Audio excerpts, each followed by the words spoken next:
À la page 50, chapitre 3 de mes notes de cours, on résout la situation 8 de la section 1.9 de Séguin. La situation s'intitule « Une promenade sur le plateau », donc c'est une suite. C'est la prise 4. On peut le retrouver, la donnée du problème, dans le livre de Séguin, à la page 109. On en fait une première lecture. Évidemment, c'est la suite d'un problème, donc on connaît des choses.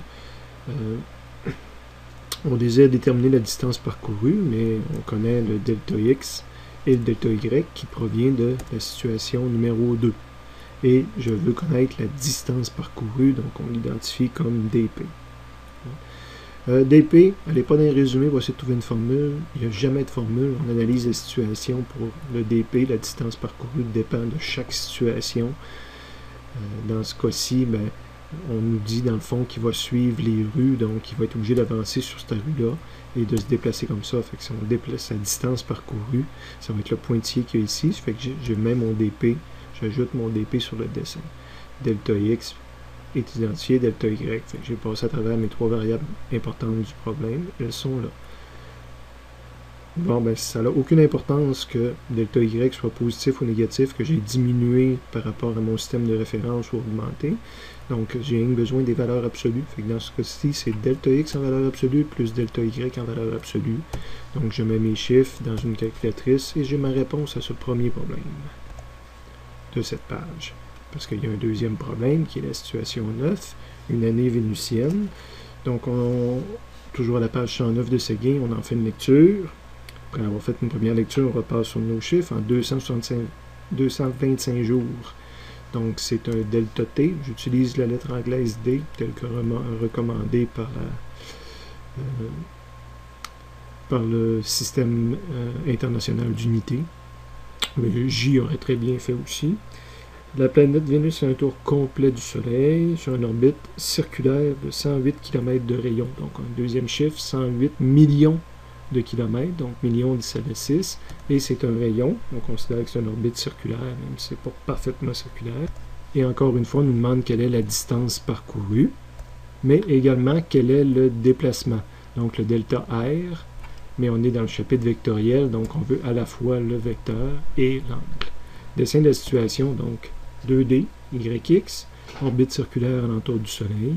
Delta t, je prends mon pointillé, je montre que c'est le temps pour faire un tour.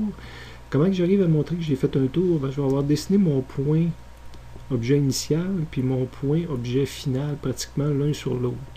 Donc c'est comme montrer là, que je suis revenu à la position initiale. D'ailleurs, en remarque à côté ici, je l'ai écrit, mon XY final est égal à mon XY initial. Donc delta t est illustré, le rayon, évidemment c'est le rayon de mon cercle.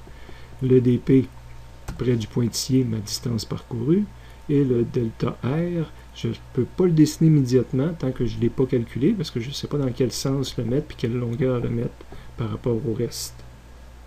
Premier calcul de dp, donc pas de formule, dans ce cas-ci, ça va être de la géométrie que je vais appliquer. Je dis pas de formule, pas jamais la même formule, parce que, évidemment, par géométrie, ma distance parcourue ici, c'est la circonférence, 2πr.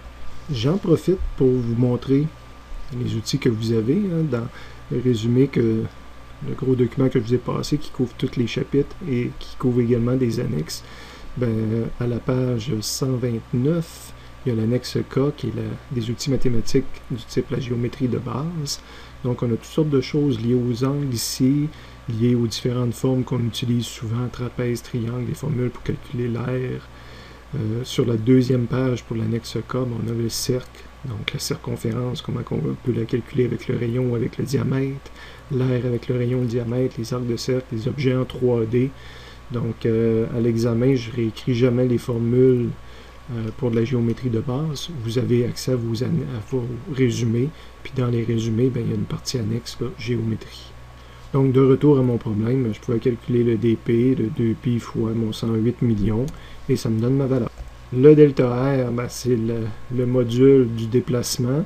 C'est le module du vecteur déplacement. Donc, on est dans la partie ce qu'on fait de la cinématique vectorielle. Donc, je vais calculer le module d'un vecteur. Donc, le module de vecteur, vous vous rappelez, ça fait plusieurs fois qu'on réécrit la même formule, mais là, je l'applique à delta R. Donc, c'est delta x au carré plus delta y au carré. Évidemment, Si j'ai la même position au début puis à la fin, x final moins x initial va donner 0, puis y final moins y initial va donner 0. Donc le delta R, c'est 0 carré plus 0 carré, donc il n'y a pas de delta R. Donc j'ai répondu à lui. Et l'angle, ben, quand quelque chose vaut 0, quand un vecteur vaut 0, il n'est pas dessinable, il est trop petit. Donc l'angle, c'est 0 degré aussi.